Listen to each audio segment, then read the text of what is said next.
नमस्कार, मैं कुमार आकाश और आप देख रहे हैं अपराध।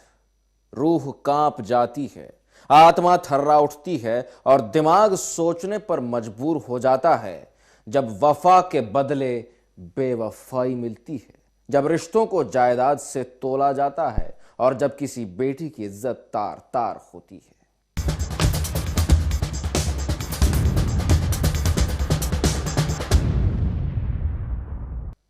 शादी के साथ फेरे लिए, जीने मरने की कस्में खाई, एक दूसरे का साथ निभाने की भी कस्में खाई, लेकिन जब वक्त आया रिश्ता निभाने का तो पत्नी को बेवफा होते देर नहीं लगी।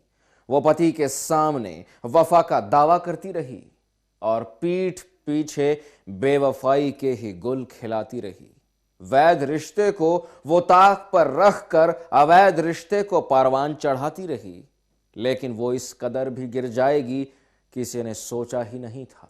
आखिर क्या किया उस बेरहम औरत ने उस नापाक रिश्ते की खातिर? जानने के लिए देखिए अजय अत्री और मीनाक्षी की ये रिपोर्ट।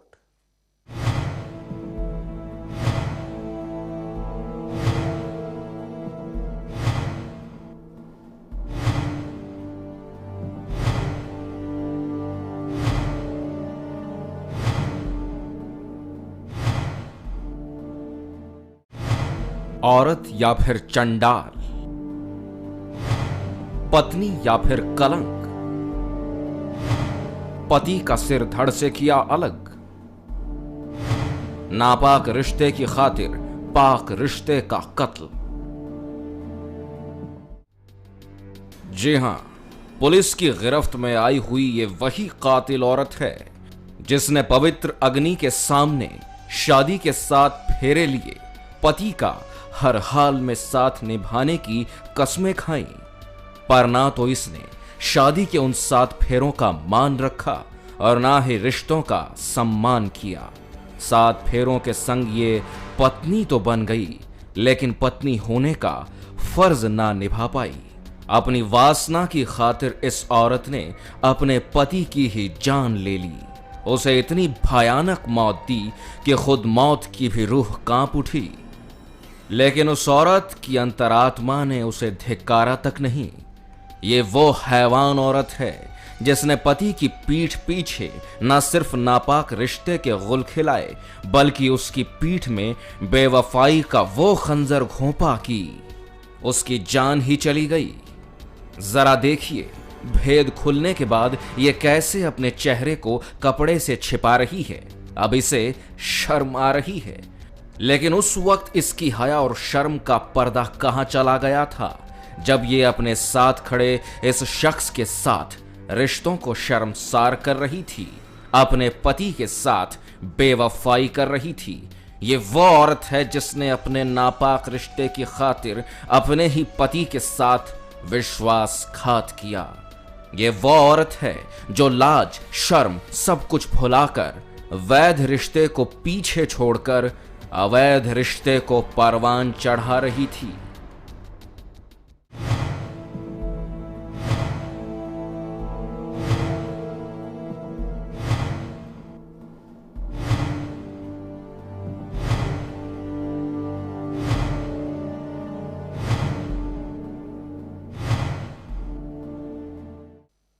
पति पत्नी के बीच जब कोई तीसरा शख्स आता है तो वो रिश्ता जायज नहीं बल्कि नाजायज माना जाता है। वो रिश्ता पाक नहीं बल्कि नापाक होता है, और इसी नापाक रिश्ते की खातिर ये औरत और उसका आशिक इस हद तक गिर गए कि उन्होंने एक बेगुनाह की जान ले ली। चलिए बताते हैं आपको शुरू से इनकी काली करतूतों का सच।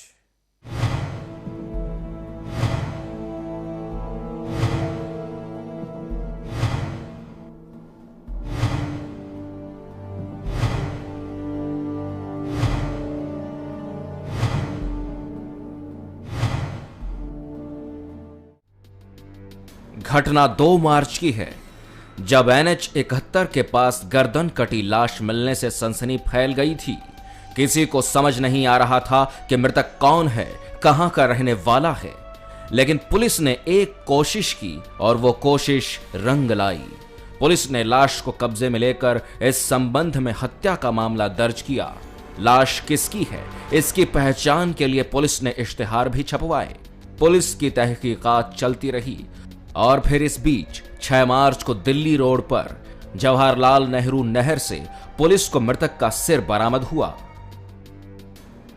कुछ दिनों पहले 15 दिन पहले एक सिर कटी डेड बॉडी NH 71 के साथ मिली थी और उस पर हम पुलिस मौके पे गई थी और मौके पे इन्वेस्टिगेशन शुरू करी थी। तो जो कि ब्लाइंड मर्डर था, ये ब्लाइंड बनना तो इसके मुद्दे का पता था और नहीं मारने वाले का पता था। जो SHO राम कुमार ने वहीं से बड़ी अपनी कर्मठता से इसमें तफ्तीश करी और 2 महत्वपूर्ण क्लू इनके मौके से चले। नंबर 1 पहला क्लू ये था कि उसके जो डेड बॉडी की जो नाखूनों में और पैरों में थी वो ग्रीस लगी हुई थी। तो ऐसा प्रतीत होता था कि ये कारखानों में या कहीं सर्विस स्टेशन पे ये काम करता है।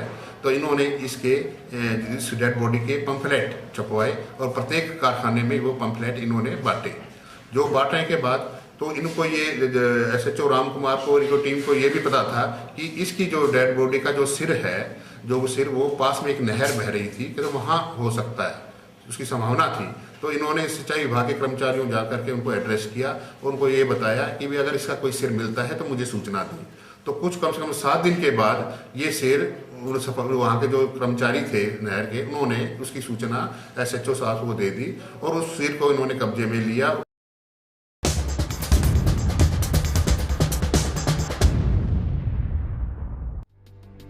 9 मार्च को मृतक की पत्नी और भाई ने पहचान करते हुए बताया कि ये लाश पाल्हावास गांव के रहने वाले अशोक कुमार की है। पुलिस को गुमराह करने के लिए मृतक की पत्नी ने पुलिस को एक पत्र दिखाया। पत्र लिखने वाले ने अपने आप को एक बिहारी बताया और लिखा कि मृतक अशोक ने उसके 10 साल के भाई के साथ गलत काम किया और इसी वजह से उसने उसकी हत्या की।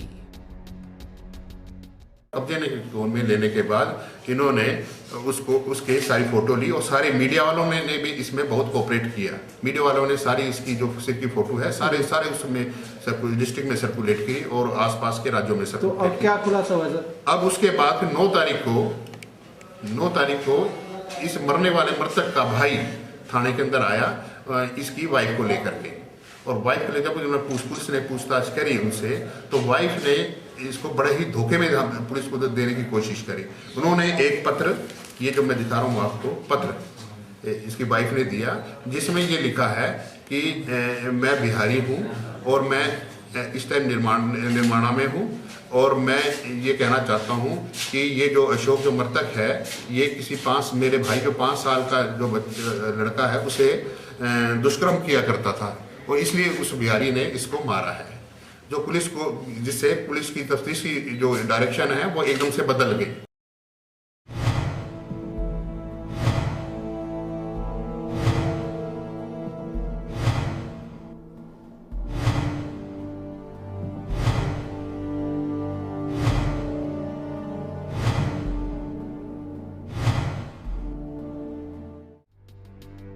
यह औरत पुलिस को गुमराह करती रही।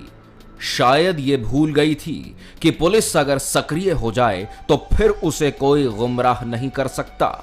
पुलिस ने सच से पर्दा उठाने के लिए साइबर सेल की मदद ली और फिर परत दर परत सच्चाई खुलती चली गई। फिर इसके बाद जब लेडीज से और पूछताछ की तो इसकी call detail cyber cell, SHO साहब ने साइबर सेल की मदद ली और वहां से इसकी कॉल डिटेल निकलवाई।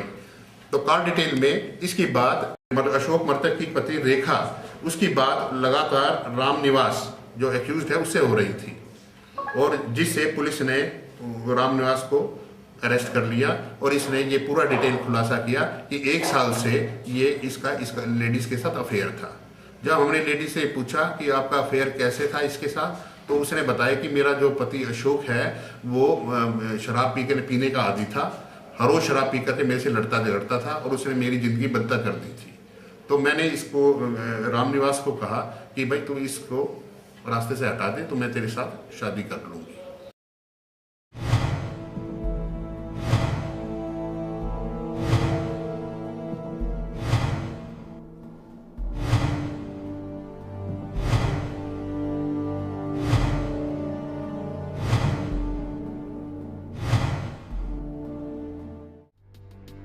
1 मार्च को आरोपी रामनिवास ने मृतक अशोक कुमार को बताया कि उसका जन्मदिन है और वह उसे शराब पिलाने के लिए अपने साथ NH 71 के नजदीक एक खेत में ले आया।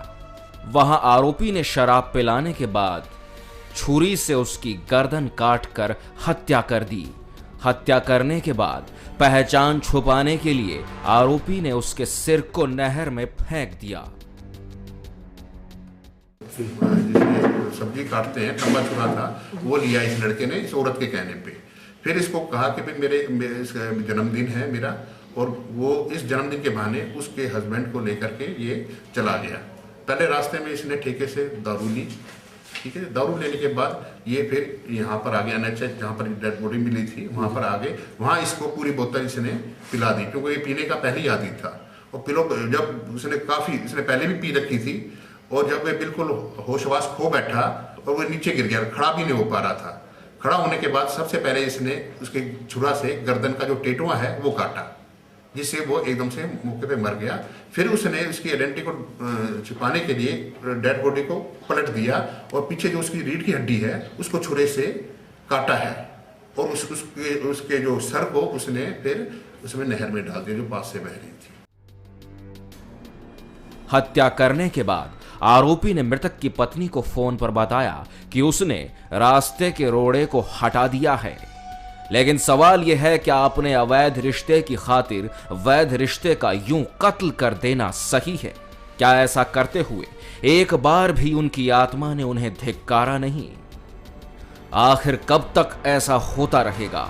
आखिर क्या सजा मिलनी चाहिए ऐसे लोगों को? इन्हीं सवालों के साथ खबर फास्ट के लिए अजय सागर अत्री के साथ मीनाक्षी की रिपोर्ट।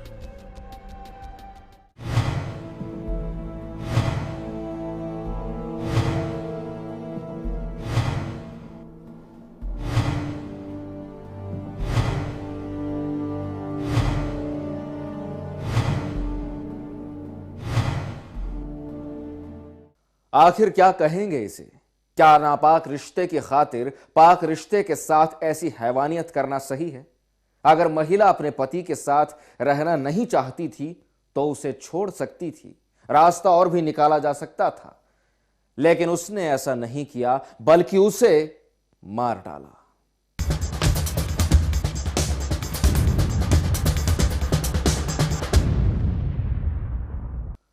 भतीजा चाचा से मिलने गया और फिर वो हुआ जो किसी ने सोचा ही नहीं था। आखिर क्या नहीं सोचा था, दिखाएंगे, लेकिन एक छोटे से ब्रेक के बाद।